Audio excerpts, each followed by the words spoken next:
আপনার ফোন ঠিক করে দিচ্ছে একটি পণ্য আপনি কত দামে কিনবেন।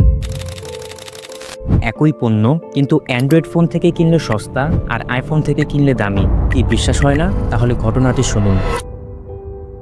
25 জানুয়ারি ভারতের বেঙ্গালুরুর এক বাসিন্দা স্ক্রিনশট দিয়ে জানান, জেপ্টো অ্যাপে 500 গ্রাম ক্যাপসিকাম অ্যান্ড্রয়েড ফোনে 21 রুপি করে নিলেও আইফোনে সেটা 107 রুপি করে নিচ্ছে। তার এই পোস্টটি মুহূর্তেই টুইটারে ভাইরাল হয়ে যায় এবং আন্তর্জাতিক নিউজ মিডিয়াগুলো বিষয়টা নিয়ে নিউজ করে। শুধু এখানেই শেষ নয়, একইভাবে সুরাভ শর্মা নামে এক ব্যক্তি টুইটারে পোস্ট করে এটা জানায়, ফ্লিপকার্ট অ্যাপে একটি স্যুটকেস অ্যান্ড্রয়েড ফোনে 65% অফারে বিক্রি করলেও আইফোনে সেম প্রোডাক্টটি 60% অফারে বিক্রি করছে। ভাবুন, একই অ্যাপ, একই পণ্য, শুধু ফোন বদলালেই দাম বদলে যাচ্ছে।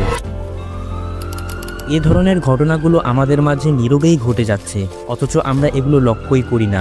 আমাদের দেশে এরকম ঘটনা ঘটতে দেখা গিয়েছে এরকম কোনো পোস্ট বা নিউজ আমি এখনও খুঁজে পাইনি।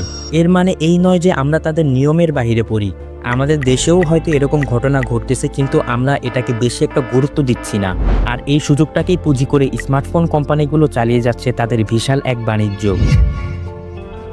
স্মার্টফোন কোম্পানিগুলোর দাবি, প্লে স্টোর থেকে অ্যাপেল অ্যাপ স্টোরে বেশি রেন্ট দিয়ে তাদের অ্যাপ রাখতে হয়, যার কারণে প্রাইসের এত ডিফারেন্স। বাট এই রেন্টের জন্য প্রাইসের পার্থক্য এতটাই বেশি হতে পারে, নাকি এর পেছনে কাজ করছে আরও গভীর কিছু? 60 Minutes report on the massive industry of data brokers. As Steve Croft learned, they track our every move online, selling that information to advertisers and retailers. Is everything hackable? Yes. Everything? Yes. Can't do it. I don't believe it. AI এবং machine learning এখন এত develop হয়েছে যে এগুলো এখন আপনার ফোনের browsing history, location, photos and videos, এমনকি আপনি কোন ব্র্যান্ডের ফোন ব্যবহার করছেন সবকিছু বিশ্লেষণ করে আপনার ইনকাম লেভেল বুঝে নিচ্ছে।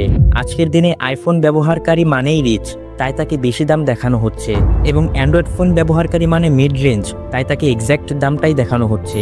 আর এভাবেই আমাদের আয় বিশ্লেষণ করে কোম্পানিগুলো আমাদের থেকে বাড়তি টাকা তুলছে।